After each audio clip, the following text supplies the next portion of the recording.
Un cordial saludo.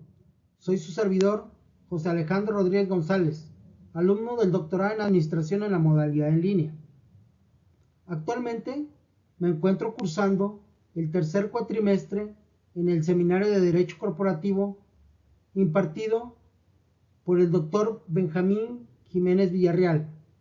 El día de hoy, 8 de febrero del año 2025, en la ciudad de Zapopan, Jalisco, tocó desarrollar un video referente a la conceptualización del derecho mercantil en las empresas, para lo cual me permito exponerlo.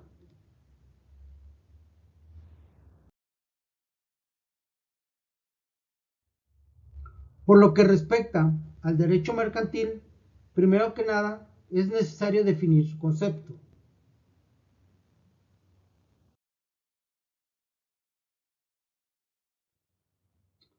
Por lo que hace este derecho, es considerado como aquel que forma parte del derecho privado, encargado de regular todos los actos de comercio, las relaciones jurídicas entre las partes, es decir, comprador y vendedor, y las actividades de los comerciantes, siendo así que este derecho se rige por las principales disposiciones legales, como lo es el Código de Comercio, la Ley General de Títulos y Operaciones de Crédito, la Ley General de Sociedades Mercantiles, la Ley de Comercio Exterior y su reglamento, así como los tratados de libre comercio.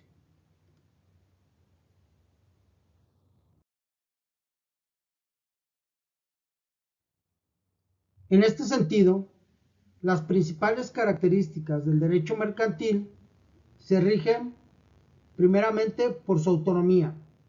Esto quiere decir que se administran con sus propias normas, reglas y principios. En cuanto a su uniformidad, busca reglas universales para todas las actividades comerciales, alentando a tener mejores prácticas comerciales y jurídicas. Por lo que hace al dinamismo, es aquel que en el derecho mercantil va evolucionando conforme se mueven las necesidades del comercio. Esto quiere decir que hay que tomar en cuenta la protección de los derechos humanos, la no discriminación y un trato igualitario. En lo que respecta a la internacionalización, esta se ve regulada por las transacciones nacionales e internacionales que se encuentran apegadas a las reglas de los tratados y a las leyes del comercio internacional. Por último, en cuanto a la supletoriedad del derecho civil, este aplica cuando el derecho mercantil no lo tiene previsto en la norma, siendo el civil una de las ramas más importantes del derecho, ya que ésta procura garantizar la paz y la justicia entre las partes.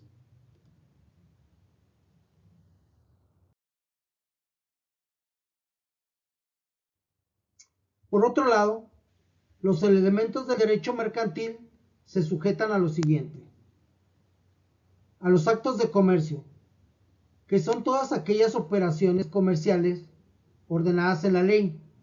Esto quiere decir que son todas las actividades realizadas por los comerciantes, como por ejemplo la compra de productos, el transporte, los seguros. De igual forma están los sujetos del derecho mercantil, que son los comerciantes individuales, las sociedades mercantiles, al igual que las extranjeras, tal como se señalan en el artículo tercero y cuarto del Código de Comercio, a los que designa como quienes están considerados como mercaderes. Asimismo, se encuentra la normatividad, que es el conjunto de leyes y reglamentos que regulan el comercio, que en otros puntos ya se han mencionado, como principalmente es el Código de Comercio.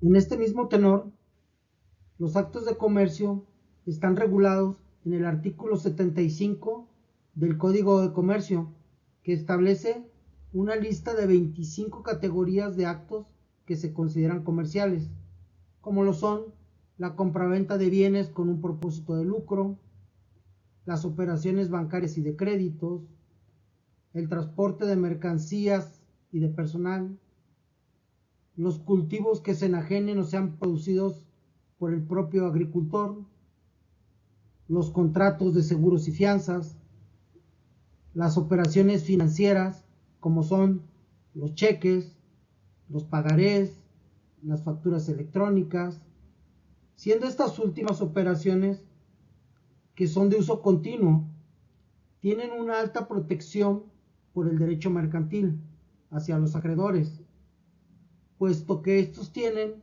aparejado un acto de exequendum en donde tiene la posibilidad de hacer efectivo el pago al momento de la prestación del documento y así garantizar que no haya un decremento patrimonial.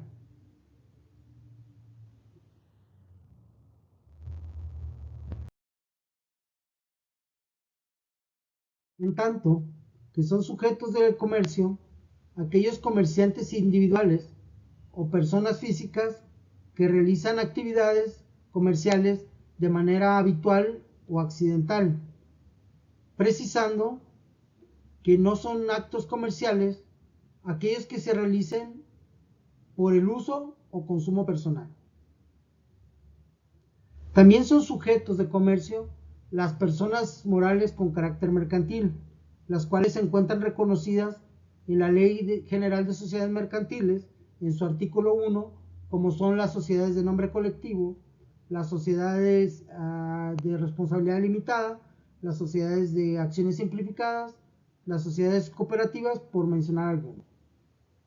También se encuentran dentro de los sujetos de comercio las empresas extranjeras o otras nacionales con actividad en México, siempre que cumplan con las disposiciones locales o formen parte de un tratado.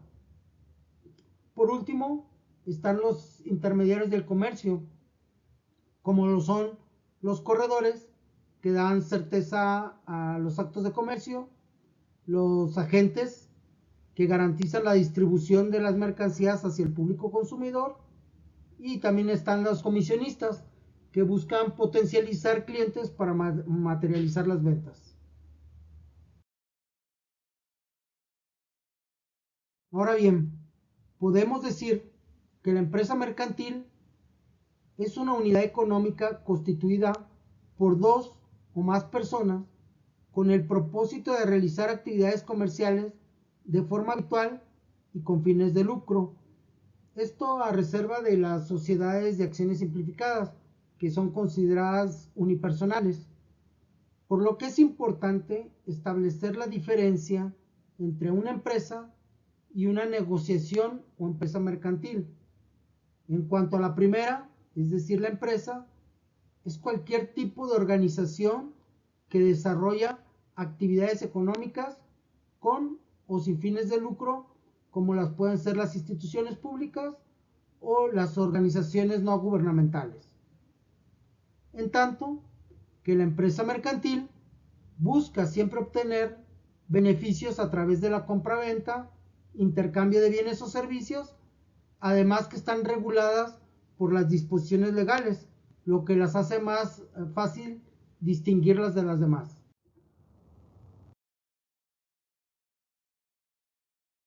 Por otra parte, en cuanto a los elementos de la empresa mercantil, resulta importante señalar cada uno de ellos, iniciando por el factor humano, que se traduce en los accionistas, trabajadores y colaboradores de la empresa. Asimismo, se encuentran el elemento material, que son aquellos bienes intangibles como la maquinaria, los inmuebles, las mercancías, las materias primas con las que cuentan las empresas para la elaboración de sus productos.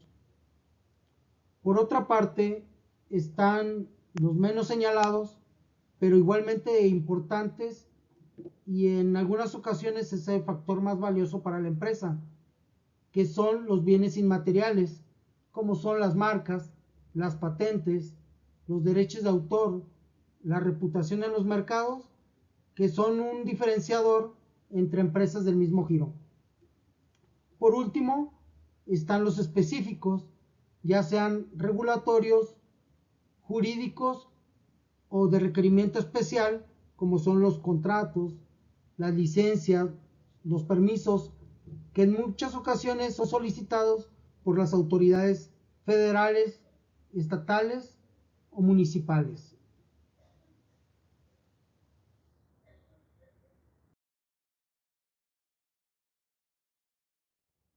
En cuanto al objeto de la empresa mercantil, tiene tres componentes esenciales.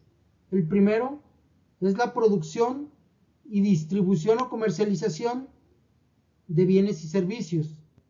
La segunda es la generación de riqueza o gananciales. Y la tercera es la contribución al desarrollo económico. Se puede decir que es un coadyuvante al plan de desarrollo económico que se encuentra establecido en el artículo 25 constitucional, en el que el gobierno tiene la obligación de impulsar el crecimiento económico y la distribución de la riqueza, evitando que se den prácticas monopólicas o insanas a la competencia.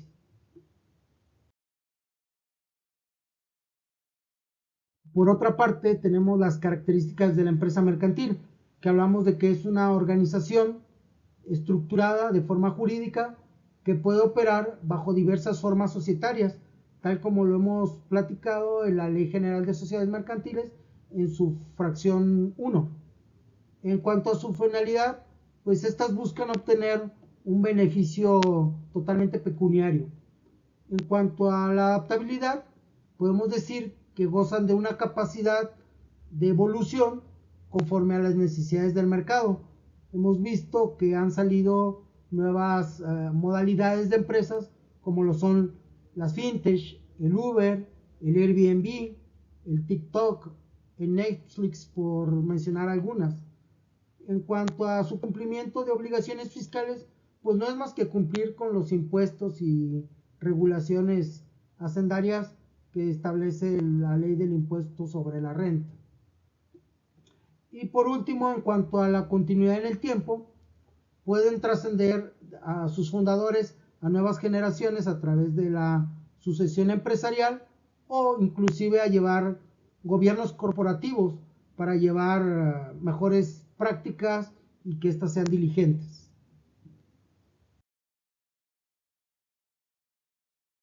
Por último, y como conclusión, las sociedades mercantiles juegan un papel trascendental en la riqueza de las personas, puesto que es el motor principal de las economías mundiales, por lo que resulta de suma importancia el cuidado de todos los recursos con los que cuentan las organizaciones, a fin de preservar su patrimonio y el desarrollo de todos los grupos de interés que lo rodean. Gracias.